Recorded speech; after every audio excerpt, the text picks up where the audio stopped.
అయోధ్య రామ మందిరంలో దేవుడి పేరు మీద కోట్ల రూపాయల స్కామ్ జరిగిందని, ఆఖరికి దేవుడి పేరు మీద స్కామ్ చేసిన పార్టీ బీజేపీ పార్టీ అని మంత్రి పొన్నం ప్రభాకర్ ఆరోపించారు.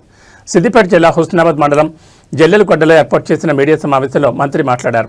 రామ జన్మభూమిలో రామ మందిరం నిర్మాణానికి ఎవరి స్థితికి తగ్గట్టు వారు అందరం విరాళాలు ఇచ్చామని, విరాళాలు కోట్ల రూపాయలు అవినీతి జరగడంపై రాముని పేరు మీద, అక్షంతల పేరు మీద విరాళాలు అడిగిన బీజేపీ నాయకులు స్పందించాలన్నారు.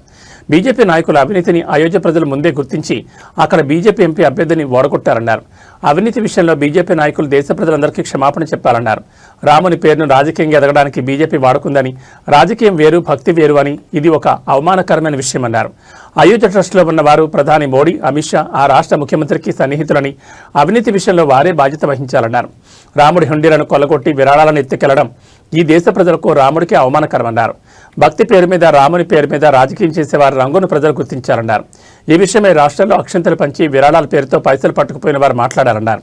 మజ్లిస్ పేరు తీయనిది కిషన్ రెడ్డి బ్రతకడని, కిషన్ రెడ్డి గెలవాలంటే మజ్లిస్ను తిట్టాలని, ఇదే వారి రాజకీయమని అన్నారు. ప్రాంత ప్రజలు కావచ్చు, మొత్తం యావత్ భారతదేశ ప్రజలు రామునిపై విశ్వాసంతో,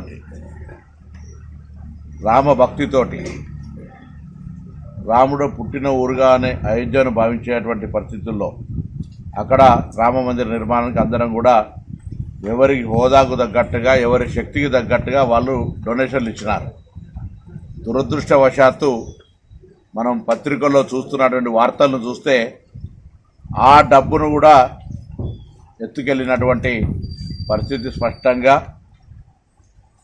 కోట్ల రూపాయల అవినీతి జరిగినటువంటి విషయాన్ని స్పష్టంగా మనం చూస్తూ ఉన్నాం. అంటే అక్కడి ప్రజలు ముందే, అయోధ్య ప్రజలు అప్రమత్తమైనరు.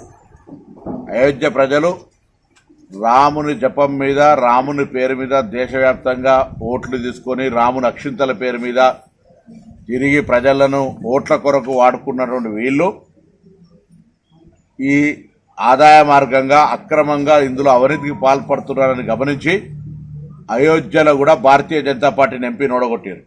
ఇది ఇండికేషన్, వాళ్లకు ఒక చెంపపెట్టు లాంటిది. ఎందుకంటే ఏ రాముడిని చూపెట్టి, ఏ రాముని అక్షింతల పేరు మీద, ఏ రాముని పేరు మీదనైతే ఊరూరా తిరిగి ఇక్కడ వాళ్ళందరూ కూడా రూపాయి అర్ధో వాళ్ళ స్తోమతను బట్టి చందాలు ఇచ్చినటువంటి వాళ్ళమే. ఇలా రాముని పేరు మీద రామ భక్తి కొరకు ఇచ్చినాం. వాటన్నిటిని కూడా ఇంత పెద్ద ఎత్తున దుర్వినియోగం చేయడం అనేటువంటిది అందరికీ ఇది ఒక బాధాకరమైన అంశం. దీని మీద భారతీయ జనతా పార్టీ స్పందించాలి. భారతీయ జనతా పార్టీ తప్పును ఒప్పుకొని ఈ దేశ ప్రజలకు క్షమాపణ చెప్పాలి. దేవుని పేరు వాడుకున్నందుకు క్షమాపణ చెప్పాలి.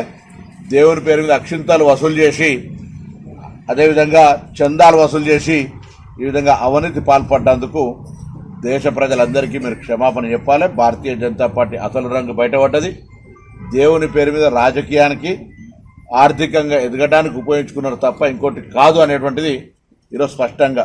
మేమెప్పుడు భక్తి వేరు, రాజకీయం వేరు, కానీ రాముణ్ణి భక్తితో పాటుగా రాజకీయంగా వాడుకున్నటువంటి పార్టీ భారతీయ జనతా పార్టీ.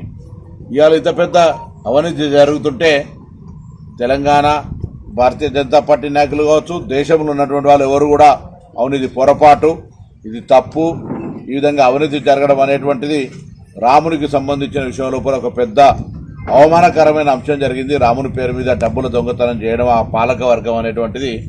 అందులో భారతీయ జనతా పార్టీకి సంబంధించి ప్రధానమంత్రి గారికి దగ్గర, అమిత్ షా గారికి దగ్గర, ఆ రాష్ట్ర ముఖ్యమంత్రి గారికి దగ్గర వాళ్ళు మాత్రమే ట్రస్టీలుగా అవుతారు. అమిత్ షా గారికి తెలుసు, ఆ రాష్ట్ర ముఖ్యమంత్రి గారికి తెలుసు ఇంత పెద్ద అవినీతి జరిగి మొత్తం అక్కడ ఉండేటువంటి హుండీలని కొల్లగొట్టుకొని ఎత్తుకొని వెళ్ళిపోతే, పోలీస్ కేసులు అయితే దాని మీద స్పందించి సరి అయినటువంటి శిక్ష ఇచ్చాల్సినటువంటి పరిస్థితులల్లా రాముని పేరు మీద దొంగతనాలు జరిగి అవినీతి జరిగిందని చెప్పి రాముని పేరు మీద దేశవ్యాప్తంగా వసూలు చేసిన చందాలన్నీ ప్రజల సొమ్మును ఎత్తుకొని పోయినట్టు కూడా మరి స్పందించకపోతే ఏమైనటువంటి పరిస్థితి అనే మాట్లాడుతారు. ఇవాళ ఇది దేశ హిందువులందరికీ అవమానం. ఎందుకంటే రాముడి పేరు మీద, దేవుడి పేరు మీద దేశం మొత్తం వసూలు చేసిన సొమ్ములు ఎత్తుకపోయినట్టు ఇక అంతకంటే రాముడికి అవమానం ఏంది? ఇదంతా కూడా ఒక పెద్ద దేవుడి పేరు మీద జరిగినటువంటి స్కామ్. మిగతా వాళ్ళందరూ అప్పుడు కాంగ్రెస్ పార్టీ స్కామ్ల పార్టీ అంటారు. ఇవాళ ఆఖరికి దేవుణ్ణి కూడా స్కామ్కి వాడుకున్నటువంటి పార్టీ బీజేపీ పార్టీ. నేను అడుగుతున్న మజ్లిస్ ఎవరు అదిగే చెప్తున్నాను కదా, మజ్లిస్ పేరు తీయంది కిషన్ రెడ్డి బతకడు. కిషన్ రెడ్డి గెలుపు కావాలని మజ్లిస్ గురించి మాట్లాడాలి. ప్రజాస్వామ్యంలో ఎవరు ఇక్కడ ఏది ఎవరికి మతాల పేరు కులాల పేరు నడిపే పార్టీ కాదు కాంగ్రెస్ పార్టీ. మళ్ళీ